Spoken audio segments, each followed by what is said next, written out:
आज काहीतरी वेगळं वाटतं ना. हो ना, सगळी लोक छान सजून आले. खूप लोकांनी कपाळावर वेगळाच रंग लावलाय. सगळे लोक पांडुरंगवाडी असं खाली बोलत होते. काय असते ही वारी? पण आल्यापासून लोकांना वारी वारी बोलताना ऐकलं. आता मला पण खूप उत्सुकता आहे वारीबद्दल माहिती घेण्याची. पण कोण माहिती देणार आपल्याला? सगळे लोक खूप बिझी आहेत. अरे तो बघ, मगाशी बाहेर दिसला होता ना आपल्याला, त्याला विचार.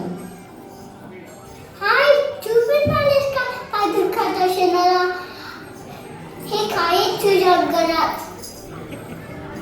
हे याला काय म्हणतात? खूप मस्त आवाज येतो यातून. हे बघ, वाडीमध्ये खूप लोकांकडे तार असतो.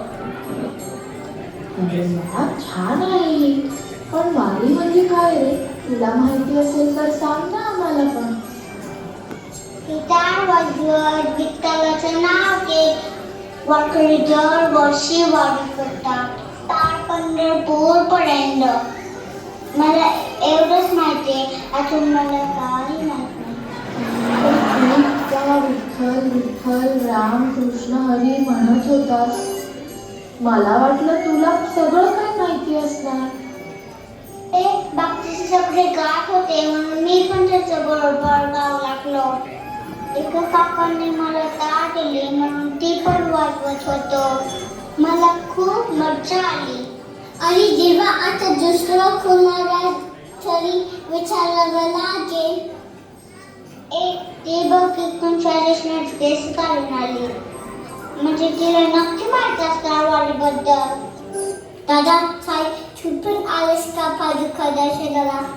थोडी माहिती देशील का वारीबद्दल? म्हणजे वारी कधी सुरू झाली? वारी म्हणजे काय? नक्की कधी चालू झाली ते नाही माहित. काही जण म्हणतात की संत ज्ञानेश्वर आणि संत तुकारामांनी वारी चालू केली. पण काही पुस्तकांप्रमाणे वारी संतांच्याही आधीपासून चालू आहे. 800 ते 900 वर्ष तरी झाले असतील वारीला. कदाचित त्याहूनही जास्त जुनी आहे वारी परंपरा. पण वारी म्हणजे नक्की काय आहे मलाही नीट माहिती नाही. पण हा दादा सांगत मला त्याबद्दल. त्याचा त्याला काय माहिती असणार आहे? त्यांनी तो ट्रेडिशनल ड्रेस पण नाही घातलाय. दादाने माऊली म्हण. वारीत सगळे एकमेकांना माऊली म्हणतात. आणि फक्त ड्रेस घातला की तो वारकरी झाला असं थोडी असतं. श्रद्धा ही मनात असावी लागते. म्हणून तर आज इथे आलोय मी पादुका दर्शनाला. आता वारी म्हणजे काय हे मी तुम्हाला सांगतो. आपल्या मुख्य देवाच्या दर्शनाला जाणे म्हणजे वारी. ज्यांचा मुख्य देव विठ्ठल आहे आणि त्याचं दर्शन घ्यायला जे पंढरपूरला चालत जातात त्यांना वारकरी म्हणतात. ही वारी दर वर्षी आषाढ महिन्यात होते म्हणून त्याला आषाढी वारी म्हणतात. अशा वेगवेगळ्या देवांच्या अनेक वाऱ्या म्हणतात. पण आषाढी वारीला आपल्या संस्कृतीत विशेष महत्त्व आहे. बघ, याला किती माहिती आहे वारीबद्दल. पण ही आषाढी वारी कोणी चालू केली? ते मलाही नाही माहीत. पण छान. पण आणखी कुणाला तरी विचारूया. माऊली, तुम्हाला माहिती आहे का की आपण ज्या वारीबद्दल एवढं ऐकतो बोलतो ती वारी कुणी चालू केली ते?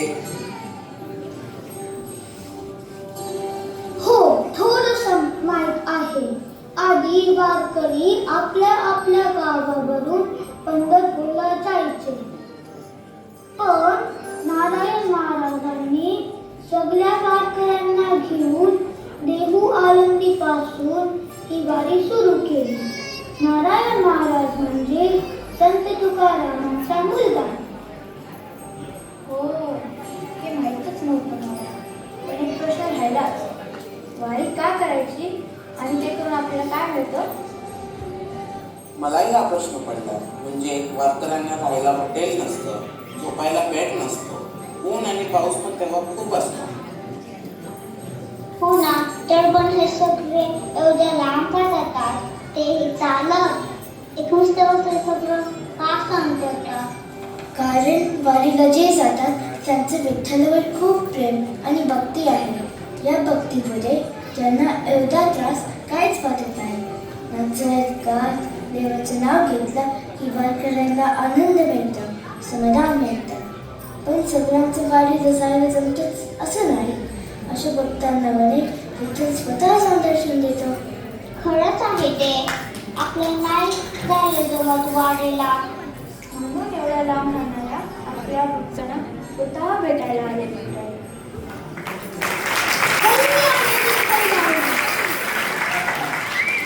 आज मला वारीबद्दल खूप माहिती मिळाली. पंढरपूर म्हणण्यासाठी माझी वारी करली. फक्त तुझीच नाही तर आपल्या सगळ्यांची. पादुका रूपात स्वतः विठ्ठल आपल्या भेटीला आलाय. आपण सगळे त्याचं दर्शन घेऊ.